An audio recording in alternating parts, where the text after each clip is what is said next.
about one of the main efforts we're working on right now, which is in the area of metaprogramming and JIT compilation. And there's a number of reasons we're doing this. We've had a couple folks already talk about how while our runtime is nice and powerful and gives you the control you want, it tends to be a little bit verbose to work with. And so being able to, what was it, 30 copies and pasted you had to do, or you had to change each thing just right to get it to actually be correct. So that does get old pretty quick, and you can imagine wanting to have somebody help you with that. And then I'm going to offer another case where things to help the programmer actually generate the code would be useful. And so the main one I'm going to talk about is portability versus performance. And I'm sure this is going to be a story that y'all are familiar with, right? We have in these scientific codes, we're going to spend roughly 100% of our cycles in a tiny fraction of the code base. And so of course you're going to want these kernels to be as fast as possible. So you go through a process that's sort of similar to this. You start with what's hopefully an asymptotically efficient algorithm. It seems silly to do anything else. You then rely on the compiler's help to go optimize the code, get what the compiler can get out of it. But almost always that's not enough. So you start doing things like manually performing compiler-like optimizations. Loop unrolling where the compiler couldn't do it, or maybe some strength reduction or other craziness. And you can go as far as you want on this. You start doing things like taking advantage of processor-specific features. You start adding in prefetching and block transfers and other stuff to improve memory bandwidth. Maybe you start inlining or folding values that are constant at compile time, trying to eliminate redundant computation. You maybe start optimizing for a known memory layout. Hoist out some computations that are based on runtime parameters, but ones that don't change very often, so aren't static. The compiler couldn't do it for you. You pull those out. Maybe you start tuning based on runtime profiling, and as far on as you want to go. What's the problem with this? Well, maybe we all agree the problem with this. Each step we do here is improving the performance of these kernels, which are the critical paths in our code. But they're decreasing the portability, right? They're making it more and more specialized to a particular, very focused use case that we obviously care about. But when we come up with another use case, which is very similar to this one, but slightly different, then maybe the applicability of this code to that other case is diminished or completely eliminated. So what do you do in that case? Well, you can start writing multiple versions. Maybe I've got 2 or 3 different target machines I want to target. Maybe I've got 2 or 3 different use cases. That starts getting tractable. But very quickly, you start getting into the exponential code development and debugging and maintenance costs. And so this isn't a good place to be either. The other problem that you get with this, which I'm sure everybody has experienced, is all these optimizations you've done, everything that happened after step 2 where the compiler gave up, our optimizations you end up baking directly into the checked-in source, right? The code that's checked in is not the mathematical formulas, the physics. It's this thing that you've modified 10,000 different ways trying to get the best performance. And so you've completely obfuscated the intent of the code at this point. And maybe, for the person who wrote this, it isn't a big deal, but for anybody else who wants to come in and understand it, it's very hard. And if you're a runtime system or a compiler that wants to come in and understand it, it's actually still just as hard to figure out what the heck is trying to go on and what was actually what were the original constraints of the application and what were the additional constraints that were put in by the programmer in an effort to get the performance in this one particular case they wanted to get. So, how can we deal with this? Well, so one solution is this idea of metaprogramming. And the idea is instead of writing your kernel or many variations of your kernel, let's instead, it's common in the CS world to say you can solve anything with a level of indirection. Well, let's just do that here. Instead of writing the code we want, let's write the code that's going to write the code we want. And let's do it programmatically. So we can generate multiple variations. We can generate permutations as we wish. And the goal here is that what we want to do is we want to write our kernel at a much higher level, focusing on the intent. We want something that is maybe not a scripting language, although we'll get to that. But at a high level, so you can actually see what's going on without any of the premature optimization, if you will. And then what you want to do is you want to apply target or use case specific optimizations by lowering this high level code through layers of abstraction. And the difference between doing this through, say, libraries and C++ classes that do this is that we're going to do it at compile time. Right, we're doing it programmatically, but we're doing it at compile time. And the benefit of this is that we get all the benefits of the abstraction. We get the nice high-level code, but we also get the good performance because we're not doing it with runtime overhead. We're doing all this thinking and transformation at compile time. And the other thing that you get from this is that the transformations you're doing, you'll find are often going to be applicable applicable to any types of kernels. And so instead of having to perform the same lowering process on 30 different kernels, you can write some transformations that can be applied in general, maybe not to all 30, but to a large fraction of them, and get the kind of the two benefits of general, code that describes the physics or the chemistry or whatever it is you're actually going to do, and then also code that talks about useful ways to transform code to target a particular new architecture. So that's metaprogramming. Metaprogramming isn't really that new. It shows up in many forms today. There's many examples of offline metaprogramming. This is basically just any old program that generates code. So a lot of people are familiar with FFTW. The folks that have been working on S3D with us are familiar with Singe, which is a DSL compiler that Mike wrote that basically generates high-performance chemistry code. But it's just an offline code generator, so it fits the bill. We've already talked a lot today, and people are familiar with other forms of compile-time metaprogramming via C++ templates, typically. And you can do an awful lot with this, and people have done crazy, crazy things with it. There are also a few examples of people doing runtime metaprogramming. Now, in most cases where you'll see this are kind of in the Lisp and Meta-OCaml, Meta-ML world. The Scala folks have been playing around with this a little bit.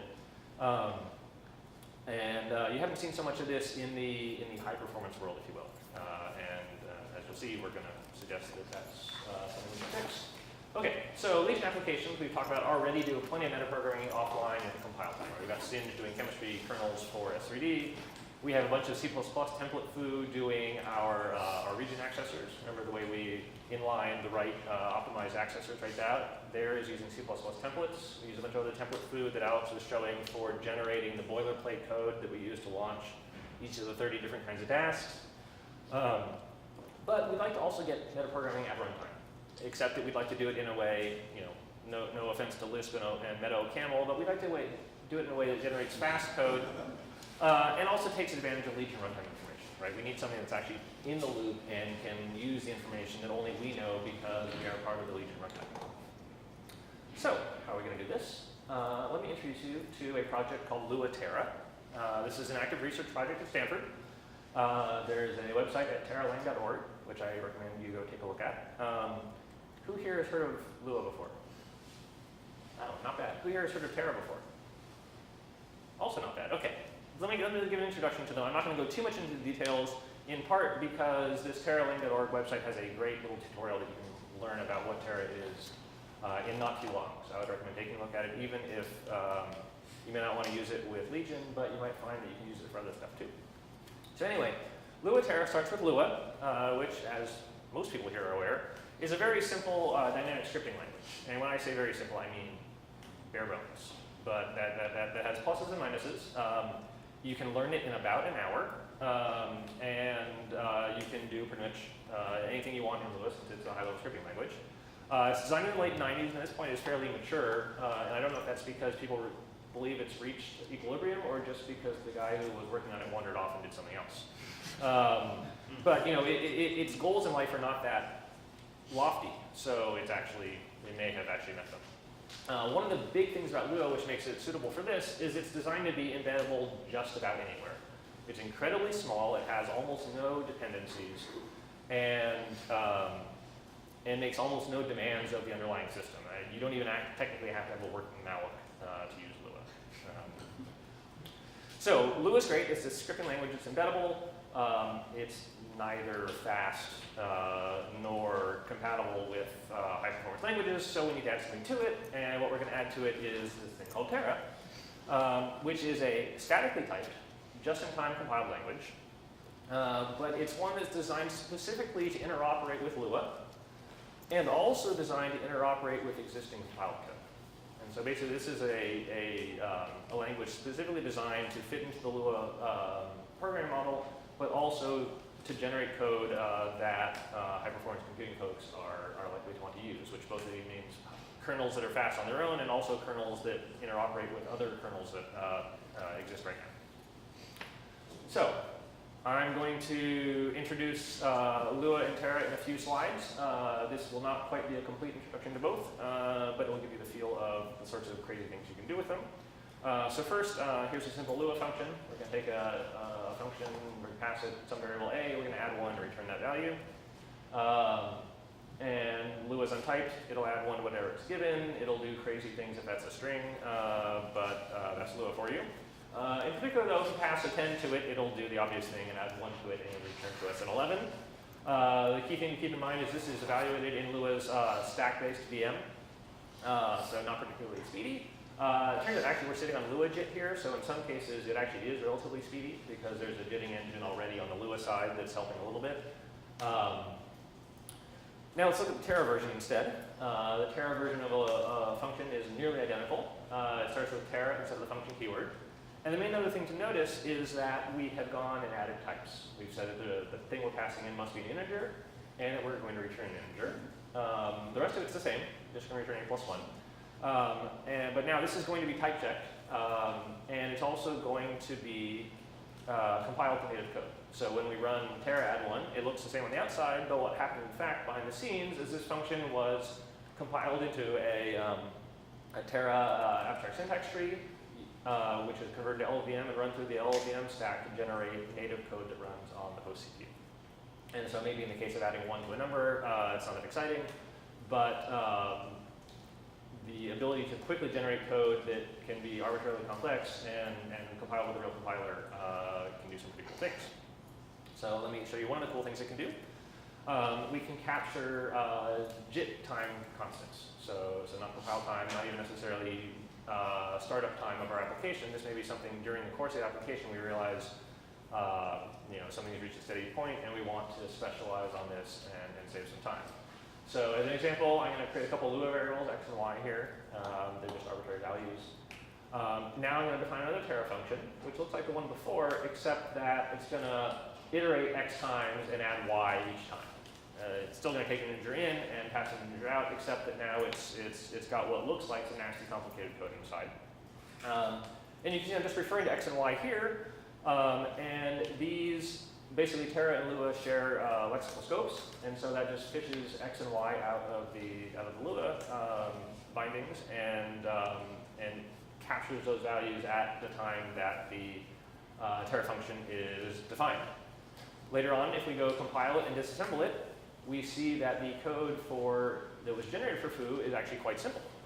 There's no assign to that for loop, and in fact, there's not even repeated additions. The LLVM stack, just by inlining these constants, has done what LLVM does all the time, and unrolls static loops. It folds constants and gives us a nice specialized version of this code with almost zero heavy lifting on our part.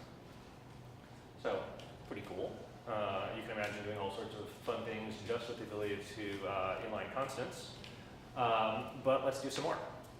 So we've got Terra embedded in Lua, which means that we can do crazy things that you can do in an untyped language like Lua, which means we can say that all of our Terra functions and all of our Terra types are actually just Lua objects and manipulate them like you do with other Lua objects.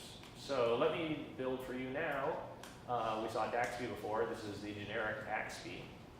And this is going to be a Lua function. It's going to compute, generate a new Terra function, and return it as a result of a Lua function. So I'm already returning functions from functions, which isn't so bad in some languages, but is a little bit scary to the Fortran coders of the world. Now, this Lua function is going to take a type as a parameter. So this type t is just a Lua object. But in particular, it's a Lua object that's going to be used inside my Terra function as the types of some of the arguments I've declared, right? I said that alpha and my x and y arrays are actually going to be typed on this t that I passed in. The body of my loop is just AXB in its templated form. And now once I've done this, I can now do things like generate arbitrary versions. So if I want saxb, I'll just call axb with float. And float is just a Lua object that happens to refer to the Terra single precision floating point type. But I pass it into AXB, it generates a version of that Terra function with t equal to float. It gives me back a Terra object, which I'm just going to call saxb, but I could have called it whatever I wanted. And I can go ahead and make daxb also, that's not too bad. I can also do more. There's the two siblings of saxb and daxb. I don't even know how to pronounce these two, caxb and zaxb. The complex versions. So we can do this too, and this is no big deal. Basically, types are just Lua objects, like I said, so you can have types be generated by other Lua code. And in particular, Terra has this cool thing called exotypes, which I am not going to try to put all on the slide, but basically it's using types to dynamically compute other types in Lua. And so complex is a Lua object which describes a structure that has a real and imaginary part, and the types of those parts are whatever type we passed into this function that was generating them. So we're using a function to generate our complex data types, and then using that to AXB to generate the specialized versions of complex dot products or dot multiplication.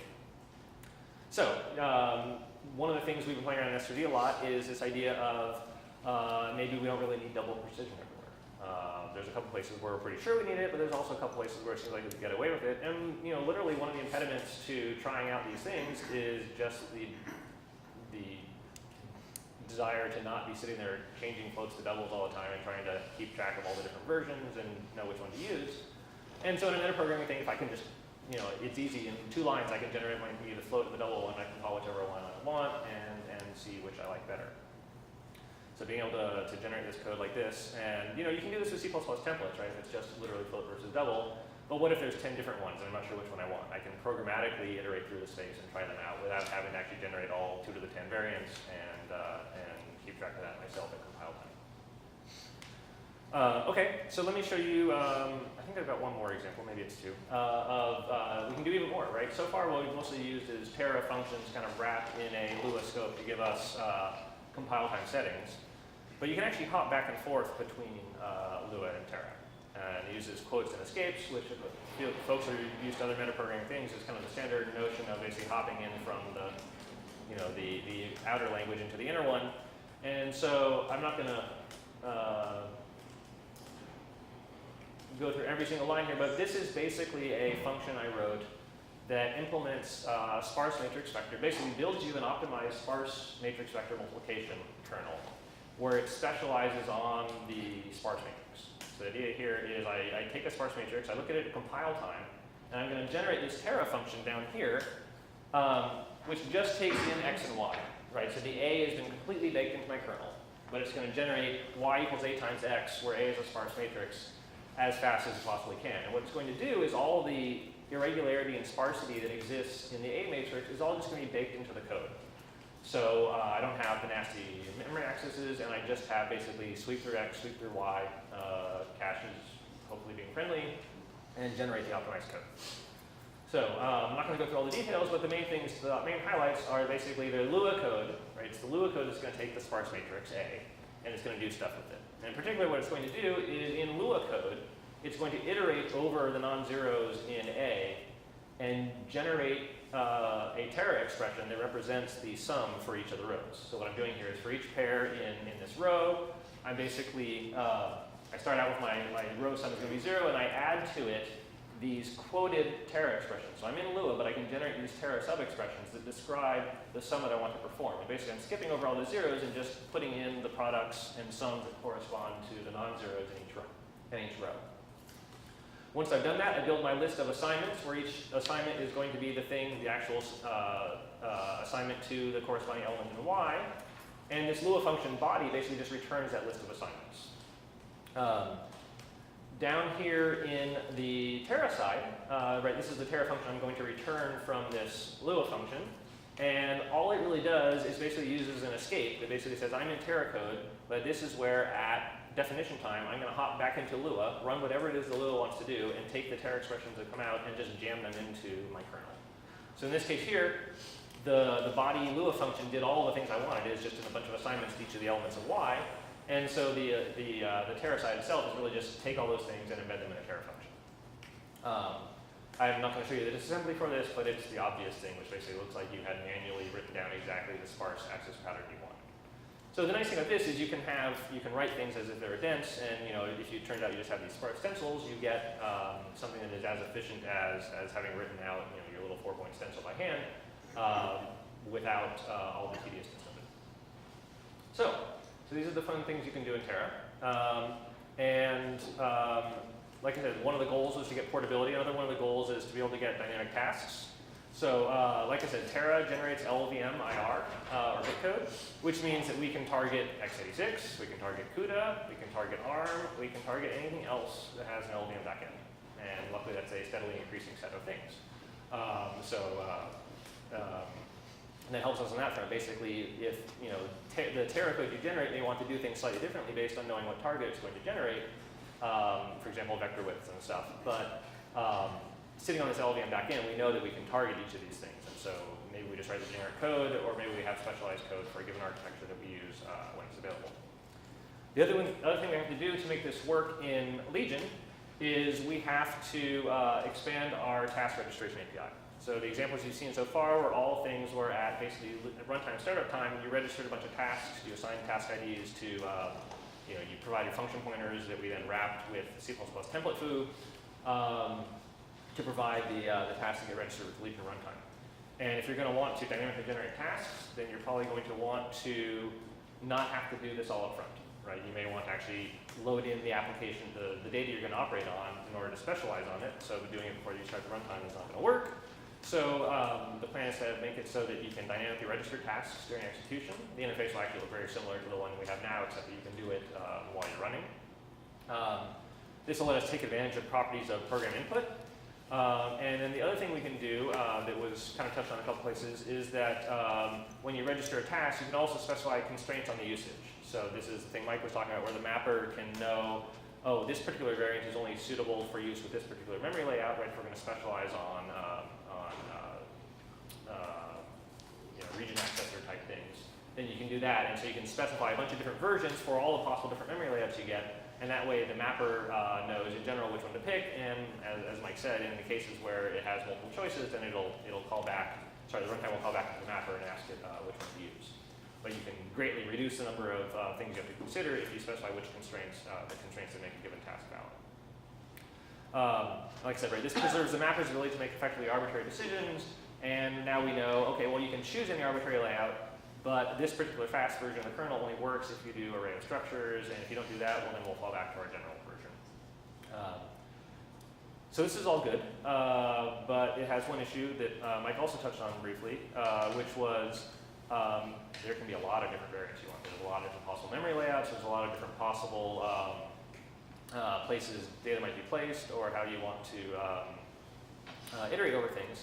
And so you don't really, I say, well, we've already registered multiple variants of the task, and we'll select the right ones, but you don't really want to generate all possible variants up front. Right? This would be, technically in metaprogramming, it's no big deal on your side. You just iterate over all and register them, but it could increase startup times and generally be wasteful. So the other thing we're adding is this idea of a variant generator function. So instead of registering individual variants with the Legion runtime, what you'll do is you'll register a variant generator. This generator function will be written in Lua, so it has all the power of an untyped scripting language. And just like before, the runtime will have its list of variants it already has and the cases where they can be used. And if no suitable variant exists, right now it's a mapping failure. But instead what we'll do is we'll call into this variant generator. We'll say, hey, we don't have a variant for this yet. Can you make one for us? Right? The runtime will provide all the necessary information about what processor we're running on, exactly what layout this particular instance of the task needs. And the generator function can then decide, assuming it wants to, it can generate a new task variant and then provide the conditions under which it can be used. Right now, it might be a broader set of configuration than exactly the current thing, so you want to be able to say, even though you sent me this configuration, here's a bunch of other cases where this is also useful for. And now this online model of generating a variant as you need avoids this exponential explosion at the beginning. So this is the plan, basically, to use Lua and Terra to do metaprogramming. One other thing I didn't show there, but since we're sitting on top of LuaJIT rather than vanilla Lua, you can also arbitrarily, it has a foreign function interface, so you can arbitrarily call into C and Fortran in a very easy way. So we're planning on providing this for people to register their own application level tasks. We're actually also planning on using metaprogramming within the Legion runtime itself in a couple different places. The first one is in our DMA subsystem, so where we copy data between different memories. Right now we have this, the same thing that you have at the application level. You have an exponential explosion of different memory types, instance layouts, and how to you know, the most optimal way to copy them is often very different. And worse, this is code that needs to be high performance, right?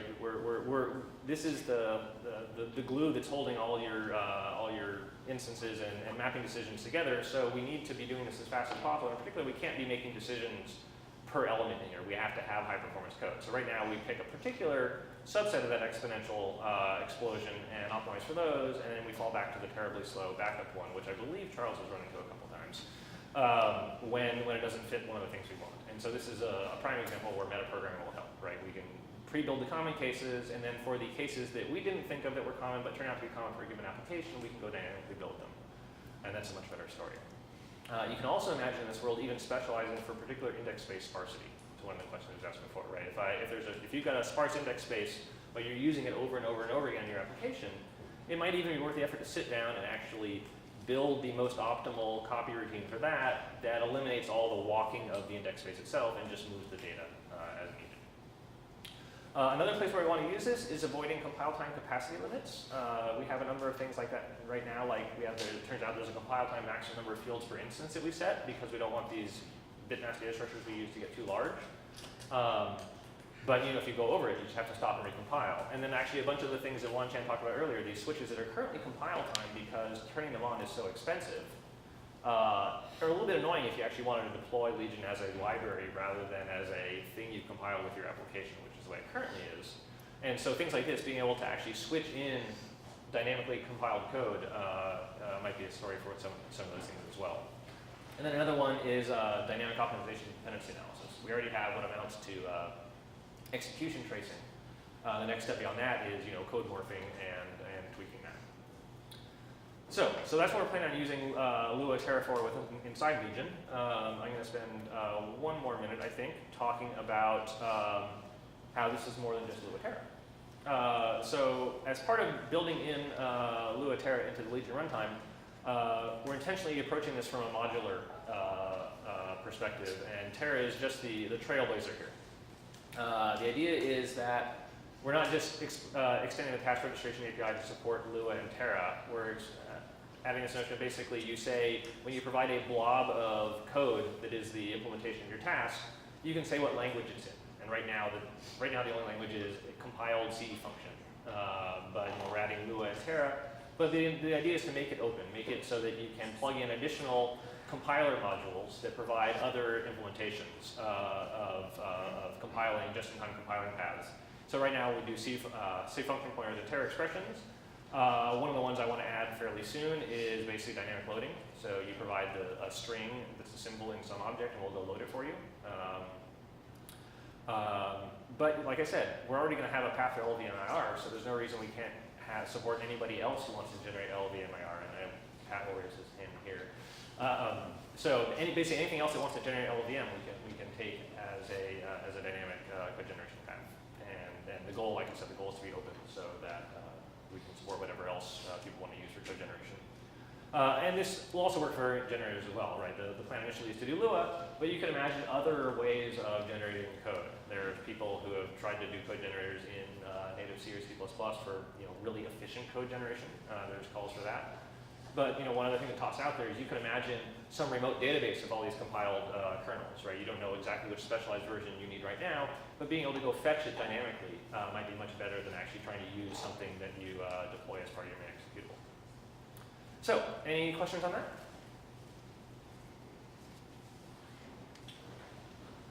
I think we're sufficiently out there that people are now either it's information overload or this doesn't sound like Fortran anymore. Okay, well, Elliot's going to tell you about how to not code in C++ at all for the folks that want to do that instead and actually want to have some sort of static checking of all the regions and privileges and pointers and all that goodness.